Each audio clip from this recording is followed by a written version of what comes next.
CM की आंख में डर दिखता है, दिख रहा है सर आंख में आंख नहीं मिला पाते हैं सर।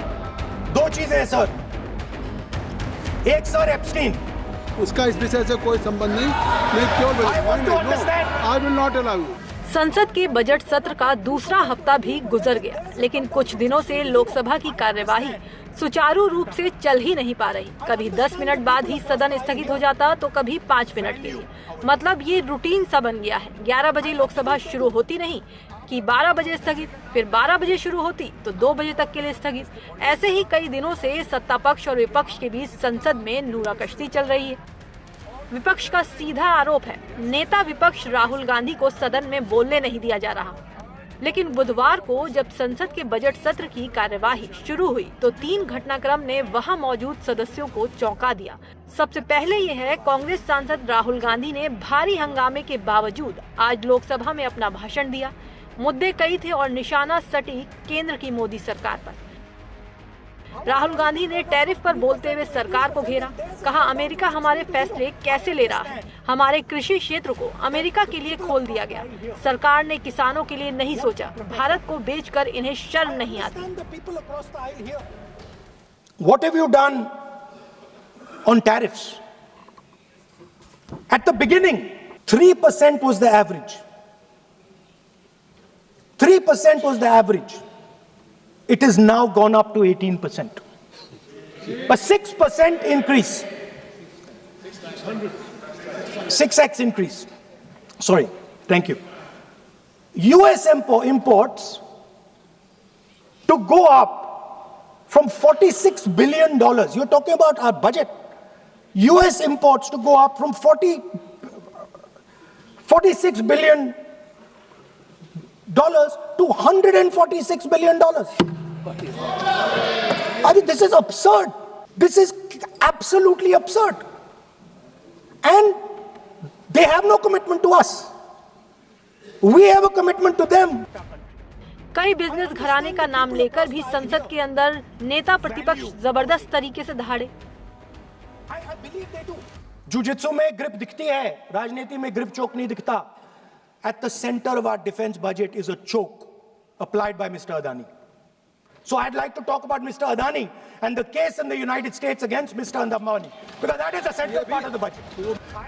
राहुल गांधी के ताबड़तोड़ सियासी वार के बीच एक और चौंकाने वाला वाकया हुआ, जब स्पीकर की कुर्सी पर बैठे जगदम्बिका पाल ने उन्हें टोका कि आप ट्रैक से बाहर जा रहे हैं। इस पर कांग्रेस नेता ने मुस्कुराते हुए उन्हें पुराना कांग्रेसी कहा। I will tell you what. I will. आप अपना बजट पे ठीक ट्रैक पे थे, अब क्यों ट्रैक से जा रहे बाहर? You were on right track. You were absolutely on right track. Speaker sir, why you are just Speaker sir, you are ex-Congress party member. So I will do you a special favor today, sir. No, I will back down. ये charge है। No. टोका टोकी के बीच एक बार नहीं बल्कि कई बार नेता प्रतिपक्ष ने जगदम्बिका पाल की चुटकी ली। कहा कि आप हमारी पार्टी के पूर्व सदस्य हैं, आप जानते हैं कि हमें आपसे प्यार है, आपका दिल वहाँ नहीं है, आपका दिल यहाँ है। You know we know you have fondness for you. You're an ex-member of our party. So I will not go very aggressive today. Why you are mentioning too much? You're a member of our party, sir. Ex-member. Ex-member, na. But and we are fond of you, sir. I'm here. We like you. I'm here as a presiding officer. But we like you, sir. Rahul Gandhi की इसी टिप्पणी पर जगदम्बिका पाल ने भी तुरंत कटाक्ष करते हुए जवाब दिया। बोले अगर मेरी बात मानी होती तो वहाँ नहीं बैठे होते। अगर हमारी बात आप we know your heart is not there, sir. अगर आप मेरी we know your heart is here, sir. नहीं, मेरी बात अगर आप मानते तो वहाँ नहीं बैठे होते। आप अगर if you are sitting there तो only because of you have not taken my advice. Here I am advising you. Here if I am advising that you should move on the correct track. Lok Sabha की कार्यवाही के दौरान एक और घटना जिसने सबका ध्यान खींचा वो थी केंद्रीय संसदीय कार्य मंत्री किरण रिजिजू, जो राहुल गांधी की मोदी सरकार पर लगाए गंभीर आरोपों का जवाब देने गुस्से से उठे। लेकिन जिन शब्दों के साथ वो नेता प्रतिपक्ष पर लाल पीले हो रहे थे वो सुनकर यकीनन सदन भी सन्न हो गया। अब सुनिए, राहुल जी ने कहा कि हमारा देश भारत देश को आपने सेल कर दिया है।